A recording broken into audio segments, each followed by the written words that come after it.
Este proyecto, digamos que tiene un valor y es que no solo estamos periodistas, sino también hay diseñadores y hay ingenieros de sistemas. Entonces, como un trabajo muy conjunto para mirar cómo desde las nuevas tecnologías también podemos contar el conflicto en Colombia.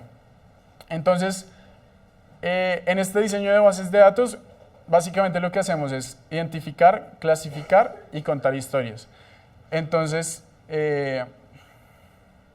digamos como que nos preguntábamos, cuando íbamos a iniciar este proyecto dijimos, bueno, no hay nada en Colombia que tenga condensado realmente como la información ocurrida alrededor de las masacres. Hablamos de asesinatos a personas en estado de indefensión, pues que hayan muerto más de 4 personas, de 4 personas en adelante. Y bueno, digamos que, como dice aquí, en un primer paso del proceso fue necesario identificar cuál era el registro base de la base de datos. Entonces pensábamos, bueno, ¿cómo vamos a organizar esta información? A partir de personas.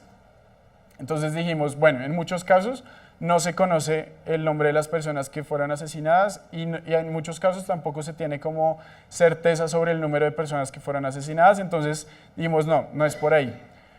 En lugares, bueno, a veces, digamos, pasa que hay casos de masacres que ocurrieron en varios lugares o que ocurrieron en varios lugares al mismo tiempo o digamos, no se tiene certeza sobre un corregimiento, digamos, de una zona rural de un municipio ocurrió en un municipio o en tal otro. Entonces dijimos como, bueno, no tenemos mucha certeza sobre esto, entonces descartado también, y fue tener la base de datos desde un registro base que era los eventos, entonces las masacres en sí mismas. Entonces, digamos, en rutas del conflicto podemos buscar como los registros de masacres, esto es más o menos como les va a aparecer, y cuando ya estamos dentro del registro aparece identificada. Entonces, por ejemplo, masacre de San Carlos en 2004. Por ejemplo, en San Carlos hay más o menos un registro de 32 masacres que ocurrieron desde el 85 en ese municipio, entonces digamos que había que tipificar. Y tenemos información sobre el municipio, la vereda, el departamento, el grupo armado. Muchas veces se cree que las masacres solo ocurrieron perpetradas por parte de grupos paramilitares y no es así. Y digamos ya de ahí lo que hacíamos o hacemos todavía es como contar historias. Entonces, bueno, clasificar lo que les estaba contando un poquito. Aparece georreferenciada casi el punto exacto donde ocurrieron los hechos. Hay un listado de víctimas, como que se intenta como reivindicar también a esas personas que fallecieron. Y al contar, como que lo que intentamos es, bueno, buscamos información relacionada sobre lo que nosotros en periodismo decimos como las 5W. ¿Qué pasó? ¿Dónde pasó? ¿Quién estaba ahí? O sea, ¿quién lo hizo? ¿Quién murió? ¿Cómo sucedieron los hechos? Y también intentamos buscar como un porqué hacia esos hechos. Esta imagen de este lado es lo que les comentaba de la aplicación móvil, cómo se ven los datos en la aplicación móvil. Y bueno, también como que intentamos consolidar y reconstruir como el contexto de por qué se dieron cada uno de estos casos.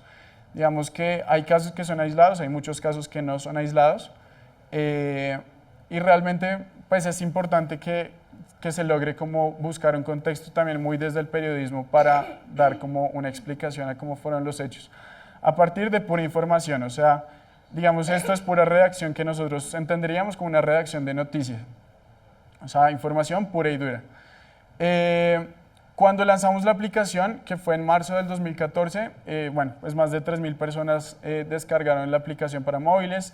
El sitio web tuvo alrededor de 70.000 visitas y también algo muy importante es que dentro de la página y dentro de la aplicación está esto, que es en lo que nos vamos a enfocar un poquito más hoy, que es una herramienta que se llama Tu Memoria Cuenta dentro de Rutas del Conflicto. Digamos que la idea es que las personas que tengan algún conocimiento sobre los casos que ocurrieron en su municipio o que ocurrieron en su región o que hayan, digamos, no sé, tenido alguna relación con los casos que ocurrieron, nos puedan enviar información. Entonces, como les mostraba en la diapositiva anterior, en estos 2 meses, en esos 3 meses, perdón, entre marzo y mayo de 2014, recibimos 200 mensajes de gente diciéndonos como gracias porque nuestro caso o el caso donde había muerto mi papá o el caso donde había muerto mi mamá no estaba visibilizado en ningún lugar. Y digamos como que esto también ha tenido como algunas consecuencias en que personas han podido utilizarla como para procesos judiciales, los registros de rutas del conflicto para ayudarse o digamos un muchacho en Caldas, Antioquia tenía como una situación con su servicio militar y no se le estaba haciendo reconocida su situación de víctima y él a través de lo que mostró en rutas del conflicto pues digamos que pudo digamos salvarse de hacer el servicio militar. Bueno, esas cosas pasan. Y entre enero y agosto de este año, como que el promedio de visitas ha sido de 6.000 usuarios únicos.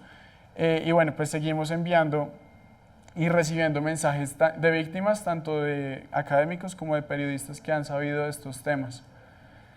Bueno, y como les comentaba hace un momento, como se muestran los nombres de las víctimas, digamos que en casos específicos. Bueno, entonces, rutas del conflicto, como al tener una naturaleza tan digital, resulta que en Colombia muchas partes del país todavía no están conectadas. Entonces nos dimos cuenta que básicamente la información que nosotros habíamos registrado, así habíamos recibido como estas cifras de impacto que les acabo de mencionar, la información no estaba llegando del todo a las personas que queríamos que llegara en región. Entonces, ¿qué hicimos? En enero de este año empezamos como una versión beta de un proyecto que ya ahorita están dando, que se llama Yo Sobreviví. Entonces, pues que es básicamente, como dice ahí, la historia de la guerra contada por sus protagonistas. La idea es que empezamos a viajar pues a varias partes del país. Hemos ido al departamento del Cauca, Antioquia, a Meta, Casanare, Tolima, Santander, a, digamos, buscar los protagonistas de estas historias. Entonces, usualmente como buscamos una organización de víctimas, buscamos personas que hayan sido familiares o incluso sobrevivientes que hayan visto los hechos y nos puedan contar como desde su voz qué sucedió y sobre todo, pues como para no quedarnos solo en esos hechos como trágicos, preguntarles, bueno, ¿qué hicieron ustedes? ¿Cómo hicieron para salir adelante? ¿Cómo hicieron para seguir con su vida? Y no quedarse pues en ese dolor a pesar que pues fue una situación bastante difícil. Y bueno, también ha sido como todo un proceso de chequeo de datos. Nos hemos dado cuenta que hay mucha información relacionada con el conflicto que o no existe o es inexacta. Entonces, digamos, por ejemplo, que la Fiscalía hizo un registro de un caso, que por ejemplo, ahorita más adelante les vamos a hablar de eso, y había como información inexacta y eso se replicó en medios, eso se replicó como en centros de estudio y nadie realmente se ha tomado como el trabajo de ir hasta esas regiones y preguntarle a las personas, bueno, ¿qué pasó? Y pues digamos como que esto es lo que hemos intentado hacer. Quisiera mostrarles un video que es uno de los Yo Sobreviví. En los Sobreviví hemos utilizado como diferentes formatos, diferentes maneras de contarlo, pero pues la idea es siempre, espera un segundo, gracias. La idea es siempre que las víctimas puedan contarlo desde su voz. Entonces, esta es de un caso en Barranca Bermeja. Un informe del 10 de enero del 92 daba cuenta de actividades, posibles objetivos y datos acerca de conformación de comandos de unidades especiales QUES del ELN, así como la residencia y ocupación de sus miembros. Esos informes señalaban finalmente que el Billar El Tropezón era su lugar de reunión después de las 8 de la noche. El 24 de enero del mes en curso, 2 camionetas arribaron al barrio La Esperanza de la Comuna 5 de la ciudad. Parquearon frente a los billares El Tropezón. Allí se bajaron unos hombres armados vestidos de militares, asesinaron dentro del negocio. El hecho pasó el 24 de enero de 1992 en este barrio que se llama La Esperanza, de la Comuna 5 del nororiente de Barranca Bermeja. Aquí es un billar. donde departen las personas del barrio y donde hace más o menos 23 años se encontraban 4 personas, pues se encontraban varias personas, pero 4 de ellas fueron asesinadas ahí dentro del billar. Y mi hermano se encontraba sentado en esta esquina, ahí, de este lado. No alcanzó a pararse, no alcanzó a salir corriendo como las demás que estaban con él, porque pues los carros bajaron desde acá, pararon adelante y se bajaron y empezaron a disparar. Mi hermano lo cogió una bala, solo disparo, quedó ahí acostado y las otras personas allá en el billar. Este hecho nos marcó mucho. Mi familia casi se desintegra, por no decir que se desintegra, pero agobiados por el dolor. Mi mamá sufrió una depresión muy fuerte, a mí me mandaron a vivir donde una tía en otra ciudad. Mi papá cayó pues un poco en el alcohol, casi pierde el trabajo. No, es una cosa pues muy dolorosa. Como unos 8 años después, ya estando otra vez acá en la ciudad, con la incursión paramilitar, desplazan a mi hermana y por ende pues también tuvimos que irnos pues toda la familia del barrio y mudarnos a otro lugar. Con el flagelo que uno siente como víctima y con el esfuerzo de mis padres he podido como formarme y poder ayudar a otras víctimas en el resarcimiento de sus derechos, y pues eso me anima, me llena, me da ánimos para poder seguir adelante. Otra persona cae, otra más aparece muerta. Balas perdidas que solo a los inocentes se encuentran. Otro niño sin padre y madre lloran sin fuerzas a causa de las pérdidas que ha dejado la violencia y conciencia. Por eso ahora les pregunto... Este es como un ejemplo de más o menos, hemos hecho en todo este año ya unos 25 registros de este proyecto Yo Sobreviví. Siempre con la idea que sean las personas las que tengan toda la voz para contarla. Entonces, digamos, usualmente estamos trabajando como en formatos cross-media. Bueno, este es como el mapa de los Yo Sobreviví que hemos podido hacer como en todo el país. Hemos estado en la costa, en el Urabá, en Cauca, en Casanare y en Meta también. Bueno, en Santander, Barranca Bermeja, en Barbosa, Santander. Y bueno, como que la idea es que las personas, al nosotros estar en región, como que no solo nos puedan contar su historia, sino que también podamos como hacer un chequeo de datos como les estaba contando. Hay un caso que es el caso de la masacre del Naya, que es como bastante conocido, si podemos ir al primer link.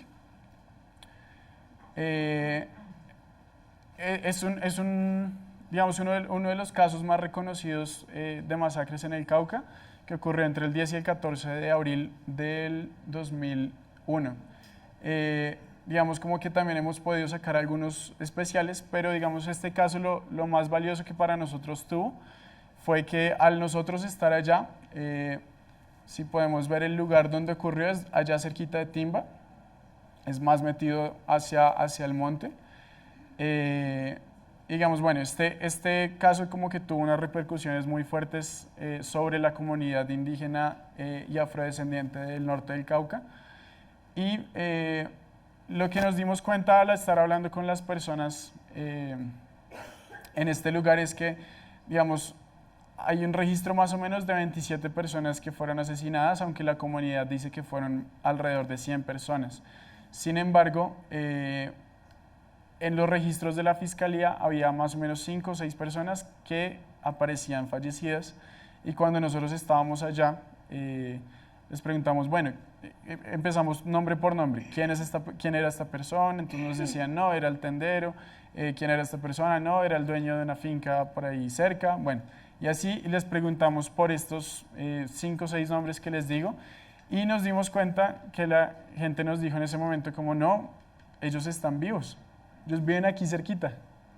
O sea, es como un ejemplo muy fuerte y muy claro de cómo la inexactitud y como la falta de información que hemos tenido, digamos, desde los registros también oficiales, de pues, información relacionada con el conflicto armado. Entonces, digamos, como que la idea ha sido poder llevar esto a las personas y que ellos nos cuenten, bueno, qué pasó, cómo pasó, qué les tocó hacer para salir adelante, pero también cómo chequear información. O darnos más información. Por ejemplo, hay casos en que no se encuentran los nombres de las víctimas, entonces, pues como ellos que los conocieron de ahí, pues nos pueden ayudar con esto. La idea es que, digamos, como dentro de los sobreviví, hayan tanto formatos en video, tanto formatos escritos, siempre respetando mucho la voz de la persona.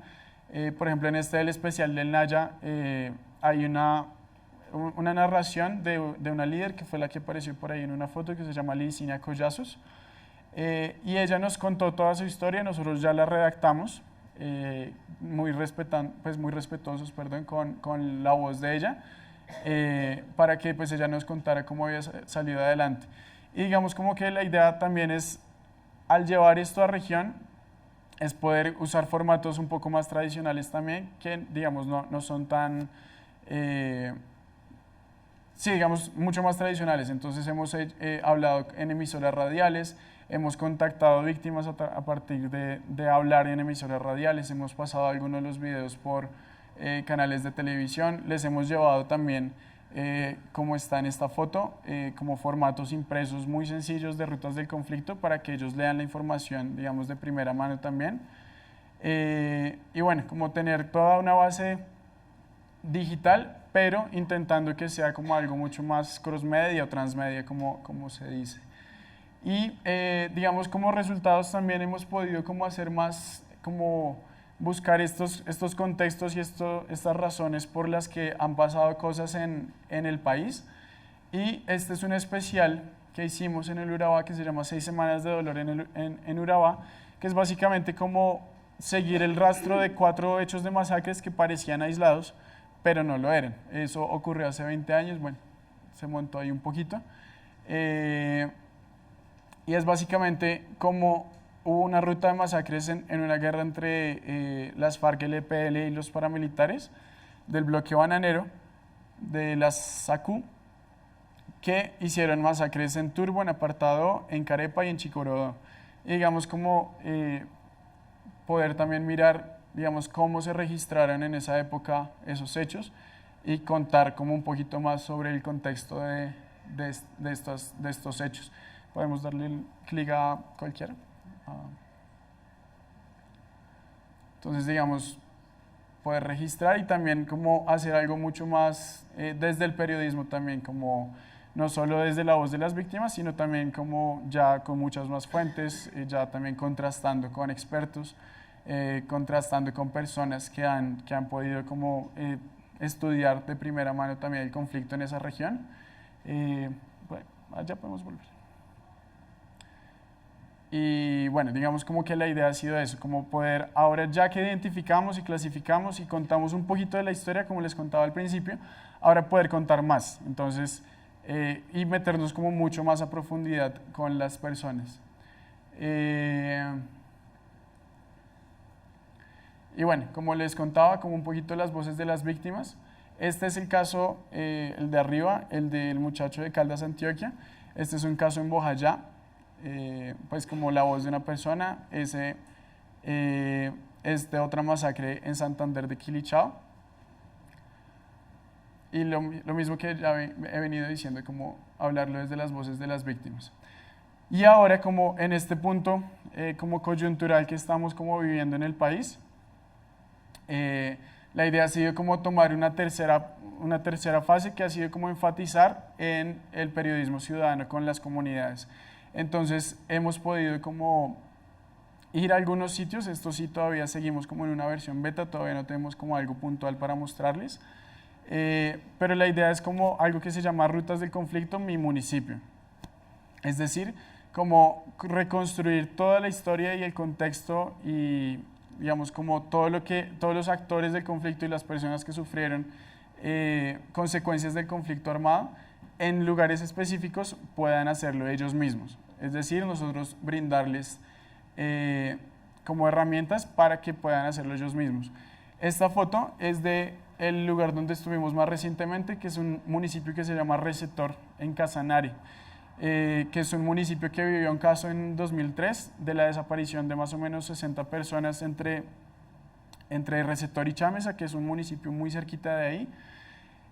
Y la idea ha sido como poder darle talleres de periodismo a estudiantes de colegios. Entonces, estos 5 muchachos que están acá son estudiantes de 9º grado, que básicamente cuando ocurrió este caso tendrían más o menos unos 3 o 4 años. Incluso uno de ellos, de los que está ahí, pues su mamá murió en este caso que les comento del 2003. Y es muy bonito como poder brindarles herramientas, brindarles como cuestiones básicas sobre periodismo, cómo se escribe una noticia, qué es un perfil, como tips para hacer entrevistas, cómo grabar un buen audio, para hablar como sobre lo que ellos ya conocen de antemano. Entonces es una cosa muy impresionante poder estar allá con ellos y preguntarles, bueno, ¿qué fue lo que pasó aquí en el conflicto? Y pues que además muchos no conocíamos antes de meternos en estos temas, mucho por ejemplo la existencia de Receptor o de municipios que pues casi no se conocen en el país. Y es muy impresionante escucharlo de la voz de ellos como, no, sí, mi abuela me contaba o mi papá me contaba que esto ocurrió en el municipio y por qué ocurrió. Entonces, digamos, ha sido bien interesante esto. Y la idea es que también esto lo podamos hacer ahora con municipios, pues a partir de lo que viene de la firma en La Habana, en municipios donde se vivió o se vive todavía incluso el conflicto, en lugares, no sé, del Caquetá, incluso del mismo norte del Cauca, en la otra parte que pues digamos hay mucha más presencia guerrillera de las FARC. Hay un video chiquito de un taller con muchachos en Aracataca. Digamos no tiene sonido, solo como para mostrar un par de imágenes. Pero digamos ha sido muy bonito también ver como lugares que conocemos mucho también en Colombia, ver que también han sufrido consecuencias del conflicto. Entonces digamos como bien conocemos Aracataca, pues toda la relación con Gabriel García Márquez, pero pues ver los mismos muchachos como contarnos un poquito la historia de lo que pasó ahí. Y bueno, esta es una chica de Receptor, estos son fotos de lo que hemos hecho en Cauca. Y bueno, digamos como que la idea es lo mismo, como poder reconstruir a partir de infografías, de reportajes muy profundos y de líneas de tiempo también, estudiando como qué iba pasando desde más o menos los 80 o desde la entrada de la guerrilla a ese municipio, qué iba pasando en los municipios. Entonces, bueno, pues esto es Rutas del Conflicto. Quisiera que fuéramos un segundito a la página web. Y les quiero mostrar otro caso que fue en La Ceja, Antioquia, que es este de Uno se quisiera morir en ese momento. Y ver que también hemos podido como reconstruir un poquito cómo están esos casos en cuestiones de verdad, justicia y reparación. Digamos, hablábamos hace un momento, pues como al principio de la presentación, que hay un proceso que ya tiene 10 años, hay muchos paramilitares que ya vienen saliendo en este momento de la cárcel, desde hace 2 meses más o menos empezaron a salir, que el primero que salió fue el alemán, y ver, bueno, se está terminando este proceso, cómo estamos en términos de verdad, o sea, qué saben las víctimas, qué falta que les digan, cómo estamos en cuestiones de justicia. Entonces, bueno, este caso fue del bananero, ¿cierto?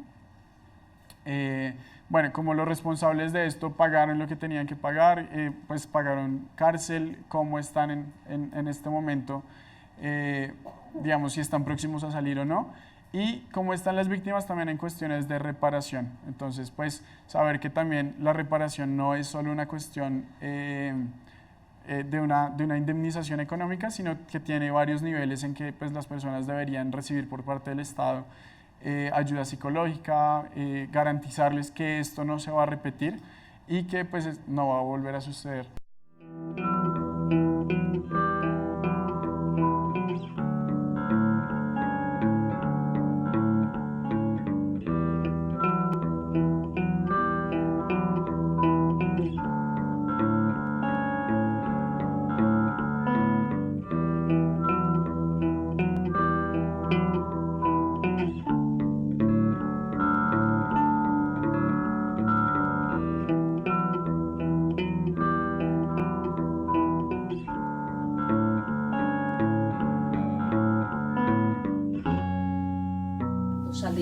Salí a la puerta cuando me dijo un amigo de él, venga para que recoja a Lalito. Yo le dije, ¿a dónde está? Y me dijo, en Palenque, lo acabaron de matar. Eso fue muy horrible, ese dolor no se lo deseo ni al peor enemigo, porque fue único hijo. Y eso para mí fue muy duro, porque eso fue así instantáneamente que me tocaron la puerta y me dijeron, vaya, recoja a Lalo que lo acabaron de matar. Yo llegué, vi a mi hijo allá estirado no, él quedó así como arrodillado. Él quedó arrodillado así agachado. Entonces dijo otro, esos fueron los que acabaron de matar los muchachos de allá de la vuelta, otra gente. Entonces cuando al momentico salieron a los gritos por la ventana, unas mujeres a los gritos que habían hecho una masacre. Que nos escondiéramos porque estaban... Que nos escondiéramos. Porque iban en la pieza donde nosotros fuimos, habían dos, que era mi esposo y otro amigo de mi esposo. Y más allá, en otra casa, mataron a otros 5. A mamá, hijo. Ya después de que el niño tenía los 6 meses, ahí sí empezó como a decaer y yo sí le notaba algo que no le gustaba acá quedarse en la casa, sino que se iba y decía, ya vengo, y así pasaba. Hasta que una vez se fue y ya no volvió, ya. Cogió ese vicio pues ya después de viejo. Después de porque yo lo pisté una vez y yo vi que se entró para la zona, pero no me imaginaba nunca que lo iban a matar por eso. Él era una persona muy buena gente, él quería mucho los niños y los ancianos. A mí más dolor lo que me dio fue dejar el niño de 10 meses, ¿sí? Él es que gritaba, no me maten que tengo un niño, no me maten que tengo un niño. Aquí estaba recién cuando lo mataron, ¿cierto, Martín? Esta soy yo, sí. Véalo acá. Aquí. Yo con Gerardo de Jesús Castro conviví 4 años. Tengo un hijo que ahora tiene 19 años. Pues fue duro para mí porque me tocó trabajar para sostenerlo. Y para colaborarnos a nosotros. Está de 8 años, aquí también está pequeñito. La davantina, estaba tocando guitarra allí. Desde los 4 años me preguntaba qué había pasado con el papá. Entonces yo lo tuve que llevar pues, él me decía, mamá, que a dónde está, tiene que decirme a dónde está. Yo lo llevé al cementerio y le dije, esta es la tumba de su papá. Y ya se fue creando con la mentalidad que el papá ya no estaba. Y ya nosotros lo vimos, pues, la educación que le dio la abuela y mi persona nada más. Yo hasta lo protegí mucho. Gracias a Dios que hasta ahora no es vicioso ni nada. Sí, él dice que él no va a seguir los ejemplos del papá. Pues supuestamente Dalia la Marrana dice que ordenó y él dijo que él había ordenado la muerte porque inclusive él no los mató, él ordenó. Y yo pienso que detrás de Dalia la Marrana hay un jefe más fuerte de esos paramilitares. Seguir la vida porque la vida sigue. Uno se quisiera morir en ese momento, pero la vida sigue. Sí.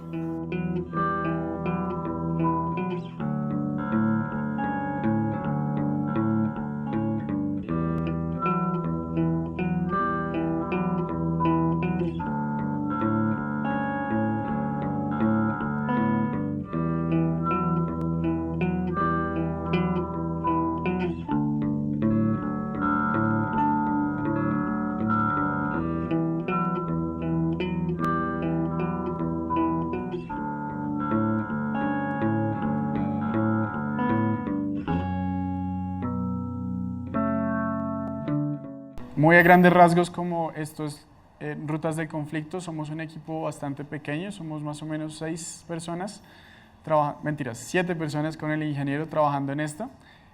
Somos periodistas también jóvenes que pues queremos que esto se pueda hablar en el país, que se pueda como visibilizar más este tema.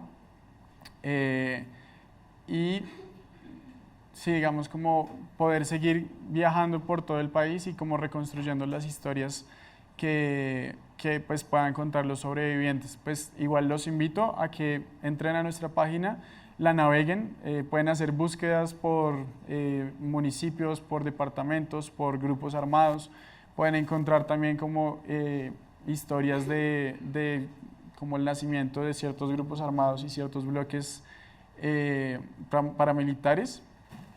Y bueno, pues muchas gracias por su atención y estoy atento a preguntas. Claro, sí. ¿Cómo establecen la veracidad de los testimonios? ¿Tienen criterios de selección para definir qué historias se publican? ¿Cuáles son? Bueno, es una pregunta bastante recurrente. Digamos como que la idea siempre ha sido como buscar contrastar esta información. Hay información que nosotros sabemos que no podemos publicar.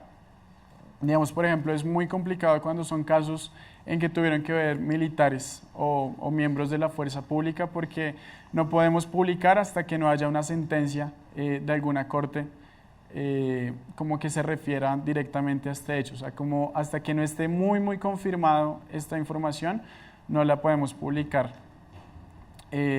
Digamos, como que buscamos hacer un contraste de información entre ya los registros que tenemos y pues las voces de las víctimas. También nos asesoramos mucho con los informes que pues ha tenido el Centro de Memoria Histórica desde 2008 más o menos, en que por regiones pues hay contextos muy fuertes y muy armados, también desde la información que hay en Verdad Abierta. Entonces, digamos, vamos como a todas las fuentes posibles. A veces en los sobrevividos, digamos, es muy relevante la voz de las víctimas. Bueno, no, es primordial la voz de las víctimas, pero también hay que tener cuidado porque pues sabemos que hay testimonios que pueden estar con cierto matiz político o que pueden ser no completamente reales. Entonces, digamos, como que intentamos hacer este contraste de fuentes, tanto en lo que ya tenemos desde Verdad Abierta, desde Centro Nacional de Memoria Histórica y desde Conlupa, como otras organizaciones de estudios académicos como el CINEP o, bueno, digamos como este contraste de fuentes, digamos, como es lo que hacemos. ¿Cómo garantizar la permanencia de esta información? Teniendo en cuenta que es una página web, ¿se garantiza la permanencia de la información con el tiempo? ¿Qué opinas sobre esto? Bueno, pues igual siempre el Internet es una cosa como difícil como en cuanto al manejo de archivo, digamos pensándolo como archivo histórico, porque básicamente la página depende de un hosting que se paga, o sea, básicamente como funciona cualquier página web. Entonces, digamos, mientras haya con qué tener el hosting, permanece la información. Esperamos que pues pueda permanecer mucho tiempo. Y que pues digamos como que podamos seguir agrandando y como digamos volviendo mucho más robusta esta base de datos. Se me pasó también decirles como que en este nuevo año que viene como que queremos ampliar mucho más el registro de información, no solo en casos relacionados con masacres, sino también entre todo lo que se viene, ¿no? Todo lo que tiene que ver con desaparición forzada, todo lo que tiene que ver con secuestros, y digamos como poder volvernos un poquito como la Wikipedia del conflicto en Colombia. Entonces, digamos, básicamente el registro de esto se mantiene como se mantiene pues cualquier otra página de internet, como a partir de un hosting que se tiene. Voy a hacer como una contrapregunta, un seguimiento. Ustedes, digamos, han buscado estrategias, se han asesorado, digamos, en cómo hacer para que esto, porque claro, uno puede tener un backup en un disco duro o en un servidor alterno. Están buscando este tipo de alternativas, porque una cosa es un hosting que es como muy vulnerable. Sí. No, sí, digamos como que hacemos backups cada cierto tiempo. Digamos, se trabaja mucho en esto con el centro y con Verdad Abierta, como bueno, en cómo vamos a mantener esta información viva, y porque igual también Verdad Abierta, que es un proyecto de naturaleza digital, como que tiene esas mismas preguntas, y digamos, en Ruta siempre estamos como muy preguntándonos, bueno, cómo vamos en el proyecto, como evaluándonos mucho. Entonces, digamos, como todas esas cuestiones sí las tenemos muy presentes y digamos como que estamos trabajando todavía en eso. Acá tienen pregunta, ¿de qué manera se abordan las víctimas en región, teniendo en cuenta que son comunidades que fueron silenciadas y aún permanece el miedo?